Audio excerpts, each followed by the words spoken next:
हरिः ओं श्रीमद् वाल्मीकि रामायणे अयोध्याकांडे चतुष्षष्टितमः सर्गः। राजा दशरथ का अपने द्वारा मुनि कुमार के वध से दुखी हुए उनके माता पिता के विलाप और उनके दिए हुए शाप का प्रसंग सुनाकर कौशल्या के समीप रोते बिलखते हुए आधी रात के समय अपने प्राणों को त्याग देना। वधमप्रतिरूपं तु महर्षेस्तस्य राघवः विलपन्नेव धर्मात्मा कौसल्यामिदमब्रवीत्। उन महर्षि के अनुचित वध का स्मरण करके धर्मात्मा रघुकुल नरेश ने अपने पुत्र के लिए विलाप करते हुए ही रानी कौसल्या से इस प्रकार कहा।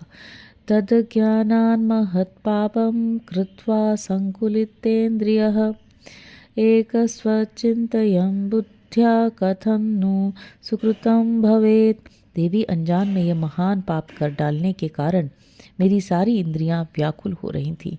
मैं अकेला ही बुद्धि लगाकर सोचने लगा अब किस उपाय से मेरा कल्याण हो।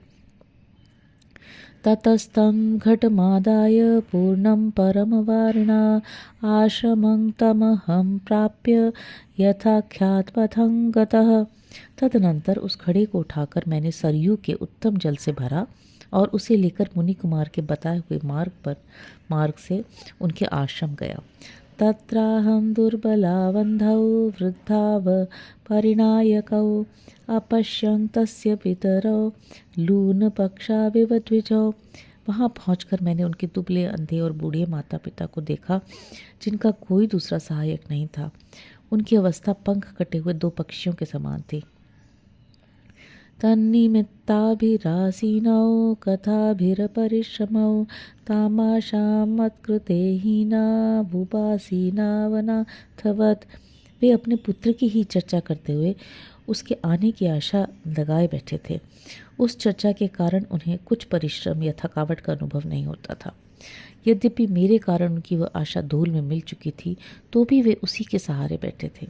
अब वे दोनों सर्वथा अनाथ से हो गए थे। शोकोपहत चित्तश्च भय संत्रस्त चेतनः तच्चाश्रमपदं गत्वा भूय शोकमहं गतः। मेरा हृदय पहले से ही शोक के कारण घबराया हुआ था। भय से मेरा होश ठिकाने नहीं था। मुनि के आश्रम पर पहुंचकर मेरा वह शोक और भी अधिक हो गया। पदशब्दं तु मे श्रुत्वा मुनिर्वाक्यमभाषत किंचिरायसि मे पुत्र पानीयं क्षिप्रप्रमाणय। मेरे पैरों की आहट सुनकर वे मुनि इस प्रकार बोले, बेटा देर क्यों लगा रहे हो, शीघ्र पानी ले आओ। यन्निमित्तमिदं तात सलिले क्रीडितं त्वया उत्कंठिता ते मातेयं प्रविश क्षिप्रप्रमाश्रमम्। तात, जिस कारण से तुमने बड़ी देर तक जल में क्रीड़ा की है उसी कारण को लेकर तुम्हारी यह माता तुम्हारे लिए उत्कंठित हो गई है, तो शीघ्र ही आश्रम के भीतर प्रवेश करो। यद्व्यलीकं कृतं पुत्र मात्रा ते यदि वा मया न तन्मनसि कर्तव्यं त्वया तात तपस्विना। बेटा तात, यदि तुम्हारी माता ने अथवा मैंने तुम्हारा कोई अप्रिय किया हो तो उसे तुम अपने मन में नहीं लाना चाहिए, क्योंकि तुम तपस्वी हो।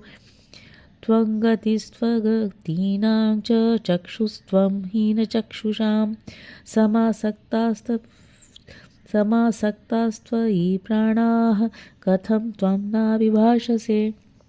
हम असहाय हैं, तुम ही हमारे सहायक हो। हम अंधे हैं, तुम ही हमारे नेत्र हो। हम लोगों के प्राण तुम्ही में अटके हुए हैं, बताओ तुम बोलते क्यों नहीं हो। मुनिमव्यक्तया वाचा तमहं सज्जमानया हीन व्यंजनया प्रेक्ष्य भीत चित्त इवाब्रुवम्। मुनि को देखते ही मेरे मन में भय सा समा गया। मेरी जबान लड़खड़ाने लग गई। कितने अक्षरों का उच्चारण नहीं हो पाता था।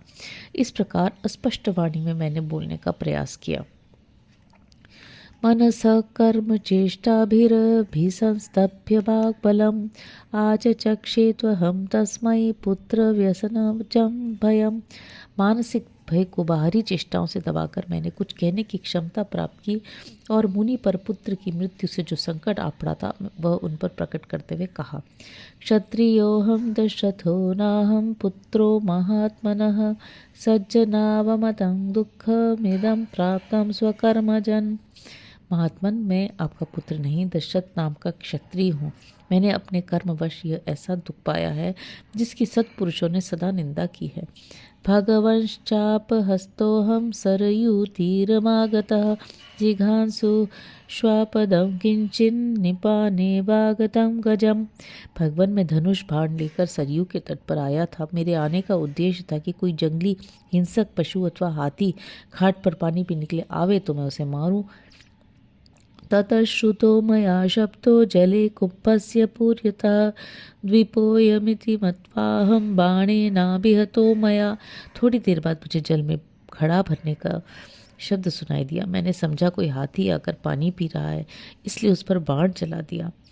गत्वा तस्यास्ततस्तस्तीरं पश्यमिषुणा हृदि विनिर्भिन्नं गतप्राणं शयानं भुवि तापसम। फिर सरयू के तट पर जाकर देखा कि मेरा बाण एक तपस्वी की छाती पर लगा है और वे मृत प्राय होकर धरती पर पड़े हैं। ततस्तस्यैव वचनादुपेत्य परितप्तः समया सहसा बाण उद्धृतो मर्मतस्तदा। उस बाण से उन्हें बड़ी पीड़ा हो रही थी, अतः उस समय उन्हीं के कहने से मैंने सहसा वो बाण उनके मर्म स्थान से निकाल दिया। सचोद्धृतेन बाणेन सहसा स्वर्गमास्थितः भगवन्ता बुभौ शोचन्नन्धा भीति विलप्य च। बाण निकालने के साथ ही वे तत्काल स्वर्ग से धार गए। मरते समय उन्होंने आप दोनों पूजनीय अंधे माता पिता के लिए बड़ा शोक और विलाप किया था। अज्ञानात् भवतः पुत्रः सहसा पिहतो मया शेषमेवं गते यत् स्यात् तत्प्रसीदतु मे मुनिः। इस प्रकार अनजाने में मेरे हाथ से आपके पुत्र का वध हो गया है।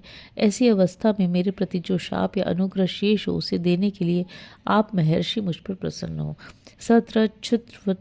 सतच्छ्रुत्वा वचा क्रूरं मया तदघंशिना नाशकतीव्रमायासं सकर्तुं भगवान ऋषिः। मैंने अपने मुंह से अपना पाठ प्रकट कर दिया था, इसलिए मेरी क्रूरता से भरी हुई ये बात सुनकर भी वे पूज्यपाद महर्षि मुझे कठोर दंड भस्म हो जाने का शाप नहीं दे सके।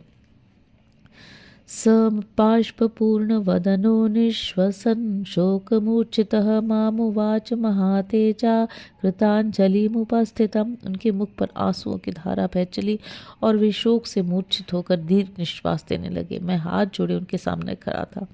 उस समय उन महातेजस्वी मुनि ने मुझसे कहा, यद्येत शुभम कर्म न स्म मे कथये स्वयं बलेन मूर्धा स्म ते राजन सद्य शत सहस्रधा।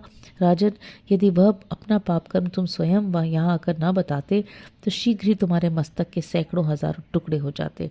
क्षत्रियेण वधो राजन वानप्रस्थे विशेषतः ज्ञानपूर्वं कृतस्थानाच्या वयेदपि वज्रिणम्। नरेश्वर, यदि क्षत्रिय जानबूझकर विशेषतः किसी वानप्रस्थी का वध कर डाले तो वो वज्रधारी इंद्रिय क्यों न हो उसे अपने स्थान से भ्रष्ट कर देता है। सप्तधातु भवेन मूर्धात् मुनौ तपसि तिष्ठति ज्ञानाद् विसृजत शस्त्रम तादृशे ब्रह्मवादिनी।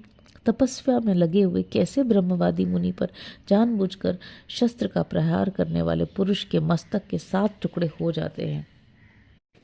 अज्ञानाद्धीकृतं यस्मादिदं ते तेन जीवसे अपि ह्याकुशलं न स्यात् राघवाणां कुतो भवान। तुमने अनजान में पाप किया है, इसलिए अभी तक जीवित हो। यदि जानबूझकर किया होता तो समस्त रघुवंशियों का कुल ही नष्ट हो जाता। अकेले तुम्हारी तो बात ही क्या है। नय नौ नृप तं देशमिति मां चाभ्यभाषत आद्यतां दृष्टुमिच्छावः पुत्रं पश्चिमदर्शनम्। उन्होंने मुझसे यह भी कहा था, नरेश्वर, तुम हम दोनों को उस स्थान पर ले चलो जहाँ हमारा पुत्र मरा पड़ा है। इस समय हम उसे देखना चाहते हैं, यह हमारे लिए उसका अंतिम दर्शन होगा। रुधिरेणावसिक्तांगं प्रकीर्णाजिनवाससं शयानं भुवि निस्संज्ञं धर्मराजवंशं गतम् अथाहमेकस्तं देशं नीत्वा तौ वृषदुःखितौ अस्पर्शयमहं पुत्रं तं तम मुनिम सह भार्यया। तब मैं अकेला ही अत्यंत दुख में पड़े हुए उन दंपत्ति को उस स्थान पर ले गया जहाँ उनका पुत्र काल के अधीन होकर पृथ्वी पर अचेत पड़ा था। उसके सारे अंग खून से लथपथ हो रहे थे, मृग चर्म और वस्त्र बिखरे पड़े थे। मैंने पत्नी सहित मुनि को उनके पुत्र के शरीर का स्पर्श कराया। तौ पुत्रमात्मनः स्पृष्ट्वा तमासाद्य तपस्विनौ निपेततु शरीरस्य पिता चयनमुवाचः। वे दोनों तपस्वी अपने उस पुत्र का स्पर्श करके उसके अत्यंत निकट जाकर उसके शरीर पर गिर पड़े। फिर पिता ने पुत्र को संबोधित करके उससे कहा, नाभिवादयसे माद्य नश्च मामभिभाषसे किंच शेषे तु भूमौ त्वं वत्स किं कुपितो ह्यासि। बेटा, आज तुम मुझे न तो प्रणाम करते हो और न मुझसे बोलते ही हो। तुम धरती पर क्यों सो रहे हो? क्या तुम हमसे रूठ गए हो? नन्वहं ते प्रिय पुत्र मातरं पश्य धार्मिकीं किंचनालिंगसे पुत्र सुकुमार वचो वद। बेटा, यदि मैं तुम्हारा प्रिय नहीं हूँ तो तुम अपनी इस धर्मात्मा माँ को तो देखो। तुम इसके हृदय से क्यों नहीं लग जाते हो? वत्स, कुछ तो बोलो। कस्य वा पररात्रेऽहं श्रोष्यामि हृदयंगमम् अधियानस्य मधुरं शास्त्रं वान्यद विशेषतः। अब पिछली रात में मधुर स्वर से शास्त्र या पुराण आदि अन्य किसी ग्रंथ का विशेष रूप से स्वाध्याय करते हुए किसके मुँह से मैं मनोरम शास्त्र चर्चा सुनूंगा? को मां संध्यामुपास्यैव स्नात्वा हुताशनः श्लाघयिष्यत्युपासीन पुत्र शोक भयार्दितम्। अब कौन स्नान, संध्योपासना तथा अग्निहोत्र करके मेरे पास बैठकर पुत्र शोक के भय से पीड़ित हुए मुझ बूढ़े को सांत्वना देता हुआ मेरी सेवा करेगा? कंदमूल फलम हत्वा यो मां प्रियमिवातिथिं भोजयिष्यत्य कर्मण्यमप्रग्रहम् नायकम। अब कौन ऐसा है जो कंदमूल और फल लाकर मुझ अकर्मण्य अन्न संग्रह से रहित और अनाथ को प्रिय अतिथि की भांति भोजन कराएगा? इमा मंदां च वृद्धां च मातरं ते तपस्विनी कथम पुत्र भरिष्यामि कृपणां पुत्रगर्धिनी। बेटा, तुम्हारी ये तपस्विनी माता अंधी, बूढ़ी, दीन और पुत्र के लिए उत्कंठित रहने वाली है। मैं स्वयं अंधा होकर इसका भरण पोषण कैसे करूँगा? तिष्ठ मामागमः पुत्र यमस्य सदनं प्रति श्वो मया स गन्तासि जनन्या च समेधिता। पुत्र ठहरो, आज यमराज के घर न जाओ, कल मेरे और अपनी माता के साथ चलना। उभावपि च शोकार्तावनाथो कृपणो वने क्षिप्रमेव गमिष्यावस्त्वया हीनौ यमक्षयम्। हम दोनों शोक से आर्त, अनाथ और दीन हैं। तुम्हारे न रहने पर हम शीघ्र ही यमलोक की राह लेंगे। ततो वैवस्त्वं दृष्ट्वा तं प्रवक्ष्यामि भारतीं क्षमतां धर्मराजो मे बिभ्रयात् पितरावयन्। तदनंतर सूर्यपुत्र यमराज का दर्शन करके मैं उनसे यह बात कहूँगा, धर्मराज मेरे अपराध को क्षमा करें और मेरे पुत्र को छोड़ दें, जिससे यह अपने माता पिता का भरण पोषण कर सके। दातुमर्हति धर्मात्मा लोकपालो महायशाः ईदृशस्य ममाक्षय्या मे काम भय दक्षिणाम। ये धर्मात्मा है, महायशस्वी लोकपाल हैं। मुझ जैसे अनाथ को वह एक बार अभय दान दे सकते हैं। अपापोऽसि यथा पुत्र निहतः पापकर्मणा तेन सत्येन गच्छाशु ये लोकाः स्वयोधिनां याहि शूरा गतिं यान्ति संग्रामेष्वनिर्वितनः हस्तात्वभिमुखा पुत्र गतिं तां वरमां व्रज। बेटा, तुम निष्पाप हो, किंतु एक पाप कर्मा क्षत्रिय ने तुम्हारा व्रत किया है। इस कारण मेरे सत्य के प्रभाव से तुम शीघ्र ही उन लोकों में जाओ जो अस्त्र योधी शूरवीरों को प्राप्त होते हैं। बेटा, युद्ध में पीठ न दिखाने वाले शूरवीर सम्मुख युद्ध में मारे जाने पर जिस गति को प्राप्त होते हैं, उसी उत्तम गति को तुम भी जाओ। यां गतिं सगरः शैव्यो दिलीपो जनमेजय नहुषोधुन धूमारश्च प्राप्तास्तां गच्छ पुत्रक। वत्स, राजा सगर, शैव्य, दिलीप, जनमेजय, नहुष और धुंधुमार जिस गति को प्राप्त हुए हैं वही तुम्हें भी मिले। या गतिः सर्वभूतानां स्वाध्यायात् तपसश्च या भूमिदस्या हिताग्नेश्च एकपत्नीव्रतस्य च गोसहस्रप्रदातॄणां गुरुसेवाभृतामपि देहन्यासकृतां या च हितां गतिं गच्छ पुत्रक। स्वाध्याय और तपस्या से समस्त प्राणियों के आश्रयभूत जिस पर ब्रह्म की प्राप्ति होती है वही तुम्हें भी प्राप्त हो। वत्स, भूमिदाता, अग्निहोत्री, एक पत्नीव्रती, 1000 गौओं का दान करने वाली, गुरु की सेवा करने वाले तथा महाप्रस्थान आदि के द्वारा देह त्याग करने वाले पुरुषों को जो गति मिलती है वही तुम्हें भी प्राप्त हो। न हि त्वस्मिन् कुले जातो गच्छत्य कुशलां गतिं स तु यास्यति येन त्वं निहतो मम बांधवः। हम जैसे तपस्वियों के स्कूल में पैदा हुआ कोई पुरुष बुरी गति को नहीं प्राप्त हो सकता।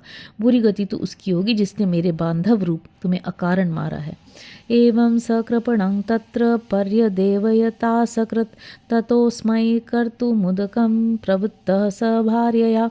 इस प्रकार वे दीन भाव से बारंबार विलाप करने लगे। तत्पश्चात अपनी पत्नी के साथ वे पुत्र को जलांजलि देने के कार्य में प्रवृत्त हुए। स तु दिव्येन रूपेण मुनिपुत्र स्वकर्मभिः स्वर्गमध्यारोहत् क्षिप्रं शक्रेण सह धर्मवित्। इसी समय वह धर्मज्ञ मुनि कुमार अपने पुण्य कर्मों के प्रभाव से दिव्य रूप धारण करके शीघ्र ही इंद्र के साथ स्वर्ग को जाने लगा। आभभाषे च तौ वृद्धौ शक्रेण स तापसः आश्वस्य च मुहूर्तं तु पितरं वाक्यमब्रवीत्। इंद्र सहित उस तपस्वी ने अपने दोनों बूढ़े माता पिता को एक मुहूर्त तक आश्वासन देते हुए उनसे बातचीत की। फिर अपने पिता से बोला, स्थानमस्मि महत्प्राप्तो भवतोः परिचारणात् भवन्तावपि च क्षिप्रं मम मूलमुपैक्ष्यथः। मैं आप दोनों की सेवा से महान स्थान को प्राप्त हुआ हूँ। अब आप लोग भी शीघ्र ही मेरे पास आ जाइए। एवं मुक्त्वा तु दिव्येन विमानेन वपुष्मता आरुरोह दिवं क्षिप्रं मुनिपुत्रो जितेन्द्रियः। यह कहकर वह जितेंद्रिय मुनि कुमार उस सुंदर आकार वाले दिव्य विमान से शीघ्र ही देवलोक को चला गया। सकृत्वाथोदकं तूर्णं तापसर्भार्यया मामुवाच महातेजाः कृतांजलिमुपस्थितम्। तदनंतर पत्नी सहित उन महातेजस्वी तपस्वी मुनि ने तुरंत ही पुत्र को जलांजलि देकर हाथ जोड़े जोड़े मुझसे कहा, अद्यैव जहि मां राजन् मरणे नास्ति मे व्यथा यशरेणैकपुत्रं मा त्वं कार्षीरपुत्रकम। राजन, तुम आज ही मुझे भी मार डालो, अब मरने में मुझे कोई कष्ट नहीं होगा। मेरे एक ही बेटा था जिसे तुमने अपने बाण का निशाना बनाकर मुझे पुत्रहीन कर दिया। त्वयापि च यदज्ञानिहतो मे सबालक येन त्वामपि शप्स्येऽहं सुदुःखमतिदारुणम्। तुमने अज्ञानवश जो मेरे बाल बालक की हत्या की है उसके कारण मैं तुम्हें भी अत्यंत भयंकर एवं भली भांति दुख देने वाला शाप दूंगा। पुत्र व्यसनजं दुःखं यदेतन्मम सांप्रतम् एवं त्वं पुत्र शोकेन राजन कालं करिष्यसि। राजन, इस समय पुत्र के वियोग से मुझे जैसा कष्ट हो रहा है ऐसा भी तुम्हें भी होगा। तुम भी पुत्र शोक से ही काल के गाल में जाओगे। अज्ञानात्तु हतो यस्मात् क्षत्रियेण त्वया मुनि तस्मात् त्वां नाविशत्याशु ब्रह्महत्या नराधिप त्वामप्येतादृशो भाव क्षिप्रमेव गमिष्यति जीवितान्तकरो घोरो दातारमिव दक्षिणां। नरेश्वर, क्षत्रिय होकर अनजान में तुमने वैश्य जातीय मुनि का वध किया है, इसलिए शीघ्र ही तुम्हें ब्रह्म हत्या का पाप तो नहीं लगेगा, तथापि जल्दी ही तुम्हें भी ऐसी ही भयानक और प्राण लेने वाली अवस्था प्राप्त होगी, ठीक उसी तरह जैसे दक्षिणा देने वाले दाता को उसके अनुरूप फल प्राप्त होता है। एवं शापमयीनस्य विलप्य करुणं बहु चितामारोप्य देहं तन्मिथुनं स्वर्गमभ्यायात्। इस प्रकार मुझे शाप देकर वे बहुत देर तक करुणाजनक विलाप करते रहे। फिर दोनों पति पत्नी अपने शरीरों को जलती हुई चिता में डालकर स्वर्ग को चले गए। तदेतच्चिन्त्य यानेन स्मृतं पापं मया स्वयं तदा बाल्यात् कृतं देवी शब्दभेद्यनुकर्षणा। देवी, इस प्रकार बाल स्वभाव के कारण मैंने पहले शब्दभेदी बाल मारकर और फिर उस मुनि के शरीर से बाण को खींचकर जो उनका वध रूपी पाप किया था वह आज इस पुत्र वियोग की चिंता में पड़े हुए मुझे स्वयं ही स्मरण हो आया। तस्यायं कर्मणो देवी विपापक समुपस्थितः अपत्यै सब संभुक्ते व्याधिरन्नरसे यथा तस्मान्मागतं भद्रे तस्योदारस्य तद्वच। देवी अपत्य वस्तुओं के साथ अन्न रस ग्रहण करने पर जैसे शरीर में रोग पैदा हो जाते हैं, उसी प्रकार यह उस पाप कर्म का फल उपस्थित हुआ है। अतः कल्याणी, उन उदार महात्मा का शाप रूपी वचन इस समय मेरे पास फल देने के लिए आ गया है। इत्युक्त्वा रुदंस्रस्तो भार्या माहतु भूमिपः यदहं पुत्रशोकेन संत्यजिष्यामि जीवितं चक्षुभ्यां त्वां न पश्यामि कौसल्ये त्वं हिमां स्पृश। ऐसा कहकर वे भूपाल मृत्यु के भय से त्रस्त हो अपनी पत्नी से रोते हुए बोले, कौसल्ये, अब मैं पुत्र शोक से अपने प्राणों का त्याग करूंगा। इस समय मैं तुम्हें अपनी आंखों से देख नहीं पाता हूँ, तुम मेरा स्पर्श करो। यमक्षयमनुप्राप्ता द्रक्ष्यन्ति नहि मानवा यदि मां संपृशेत् राम सकृन्वारभेत वा धनं वा यौवराज्यं वा जीवेयमिति मे मतिः। जो मनुष्य यमलोक में जाने वाले मनासन होते हैं, वे अपने बांधव जनों को नहीं देख पाते। यदि श्री राम आकर एक बार मेरा स्पर्श करें अथवा यह धन, वैभव और युवराज पद स्वीकार कर लें तो मेरा विश्वास है मैं जी सकता हूँ। न तन्मे सदृशं देवी यन्मया राघवे कृतं सदृशं तत्तु तस्यैव यदनेन कृतं मयि। देवी, मैंने श्री राम के साथ जो बर्ताव किया है वह मेरे योग्य नहीं था, परंतु श्री राम ने जो मेरे साथ व्यवहार किया वह सर्वथा उन्हीं के योग्य था। दुर्वृत्तमपि कपुत्रं त्यजेत् भुवि विचक्षणः कश्च प्रव्राज्यमानो वा नासूयेत् पितरं युतः। कौन बुद्धिमान पुरुष इस भूतल पर अपने दुराचारी पुत्र का भी परित्याग कर सकता है? एक मैं हूँ जिसने अपने धर्मात्मा पुत्र को त्याग कर दिया है, तथा कौन ऐसा पुत्र है जिसे घर से निकाल दिया जाए और पिता को कोसे तक नहीं? चक्षुषा त्वां न पश्यामि स्मृतिर्मर्म विलुप्यते दूता वैवस्त्वस्तस्यैते कौसल्ये त्वरयन्ति मां। कौसल्ये, अब तुम मेरी आंखें तुम्हें नहीं देख पाती हैं, स्मरण शक्ति भी लुप्त होती जा रही है। उधर देखो, ये यमराज के दूत मुझे यहाँ से ले जाने के लिए उतावले हो उठे। अतस्तु किं दुःखतरं यदहं जीवितक्षये नहि पश्यामि धर्मज्ञं रामं सत्यपराक्रमं। इससे बढ़कर दुख मेरे लिए और क्या हो सकता है कि मैं प्राणांत के समय सत्य पराक्रमी धर्मज्ञ राम का दर्शन नहीं कर पा रहा हूँ। तस्या दर्शन ज शोक सुतस्या प्रतिकर्मणा उच्छोषयति वै प्राणान वारी स्तोकमिवातपः। जिनकी समता करने वाला संसार में दूसरा कोई नहीं है, उन प्रिय पुत्र श्री राम के न देखने का शोक भी मेरे प्राणों को उसी तरह सुखाए डालता है जैसे धूप थोड़े से जल को शीघ्र सुखा देती है। न ते मनुष्या देवास्ते ये चारुशुंभ कुंडलम मुखम द्रक्ष्यन्ति रामस्य वर्षे पंचदशे पुनः। वे मनुष्य नहीं देवता हैं जो आपके 15वें वर्ष वन में से लौटने पर श्री राम का सुंदर मनोहर कुंडलों से अलंकृत मुख देखेंगे। पद्मपत्रे क्षणं शुभ्रु सुदंष्ट्रं चारुनासिकं धन्या द्रक्ष्यन्ति रामस्य ताराधिप समं मुखम। जो कमल के समान नेत्र, सुंदर भव हैं, स्वच्छ दांत और मनोहर नासिका से सुशोभित श्री राम के चंद्रोपम मुख का दर्शन करेंगे, वे धन्य हैं। सदृशं शारदस्येन्दोः फुल्लस्य कमलस्य च सुगन्धिमं रामस्य धन्या द्रक्ष्यन्ति ये मुखं निवृत्तवनवासं तं योध्यां पुनरागतं द्रक्ष्यन्ति सुखिनो रामं शुक्रं मार्गगतं यथा। जो मेरे श्री राम के शरद चंद्र सदृश मनोहर और प्रफुल्ल कमल के समान सुवासित मुख का दर्शन करेंगे, वे धन्य हैं। जैसे मूढ़ता आदि अवस्थाओं को त्याग कर अपने उच्च मार्ग में स्थित शुक्र का दर्शन करके लोग सुखी होते हैं, उसी प्रकार वनवास की अवधि पूरी करके पुनः अयोध्या में लौटकर आए हुए श्री राम को जो लोग देखेंगे वे ही सुखी होंगे। कौसल्ये चित्त मोहेन हृदयं सीदते तरां वेदयेन च संयुक्तान शब्द स्पर्श रसानहम। कौसल्ये, मेरे चित्त पर मोह छा रहा है, हृदय विदीर्ण सा हो रहा है। इंद्रियों से संयोग होने पर भी मुझे शब्द, स्पर्श और रस आदि विषयों का अनुभव नहीं हो रहा है। चित्त नाशाद विपद्यन्ते सर्वाण्येवेन्द्रियाणि हि क्षीण स्नेहस्य दीपस्य संरक्ता रसमयो यथा। जैसे तेल समाप्त हो जाने पर दीपक की अरुण प्रभा विलीन हो जाती है, उसी प्रकार चेतना के नष्ट होने से मेरी सारी इंद्रियां ही नष्ट हो चली हैं। अयमात्मभव शोको मामनाथमचेतनं संसाधयति वेगेन यथा कूलं नदीरयः।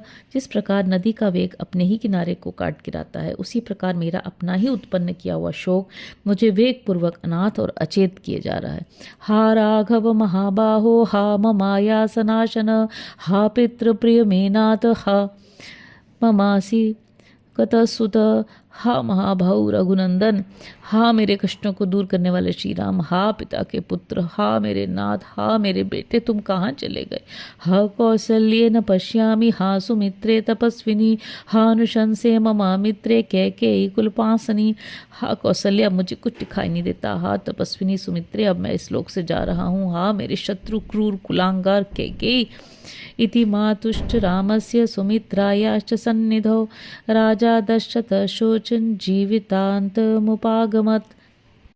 इस प्रकार श्री राम, माता कौसल्या और सुमित्रा के निकट शोकपूर्ण विलाप करते हुए राजा दशरथ के जीवन का अंत हो गया। तथा तु दीन कथयन् नराधिप प्रियस्य पुत्रस्य विवासनातुरः गतेर्धरात्रे वृषु दुख पीड़ितस्तदा जहो प्राणमुदार दर्शनः। अपने प्रिय पुत्र के वनवास से शोकाकुल हुए राजा दशरथ इस प्रकार दीनतापूर्ण वचन कहते हुए आधी रात बीतते बीतते अत्यंत दुख से पीड़ित हो गए और उसी समय उन उदारदर्शी नरेश ने अपने प्राणों को त्याग दिया। इत्यार्षे श्रीमद् रामायणे वाल्मीकि आदि काव्य अयोध्या कांडे चतुष्षष्टितम सर्ग। इस प्रकार श्री वाल्मीकि निर्मित आर्ष रामायण आदि काव्य के अयोध्या कांड में 64वां सर्ग पूरा हुआ। हरि ओम।